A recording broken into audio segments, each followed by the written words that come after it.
তথাকথিত আন্তর্জাতিক আইন, মানবাধিকার এসব মেনে আপনি আল-কুদসকে মুক্ত করতে পারবেন না। এগুলো হলো আপনার জন্য বাধ্যতামূলক, ওদের জন্য অপশনাল। ইসরায়েল কতগুলো মানবাধিকার ভঙ্গ করছে, ইসরায়েল কতগুলো আন্তর্জাতিক আইন ভঙ্গ করছে, আমেরিকা ইরাক আর সিরিয়াতে কি করছে, ফ্রান্স এখন আফ্রিকাতে কি করতেছে, ইভেন জাতিসংঘের যে শান্তিরক্ষা বাহিনী এর আগে সুদান, হাইতি, লাইবেরিয়া, কঙ্গো এসব জায়গায় গিয়ে সাধারণ মানুষকে রেপ করতেছে। এগুলো মানবাধিকার লঙ্ঘন না? আন্তর্জাতিক আইনের ভঙ্গ হয় না এখানে? কার কি হয়েছে? কিচ্ছু হয় নাই। এটা ওরা বানাবে, আপনি মানবেন। এটা ওরা মানার জন্য না।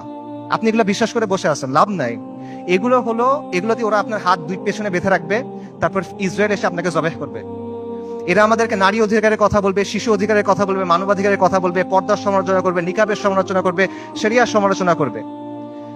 তারপর আমাদের বইয়ের মধ্যে এলজিবিটি ঢুকাবে। কিন্তু যখন লিটারেলি হাজার হাজার নারী, শিশু, বৃদ্ধ মারা যাচ্ছে, জেনোসাইড হচ্ছে, এথনিক ক্লেন্সিং হচ্ছে, তখন এরা এসে কি বলবে?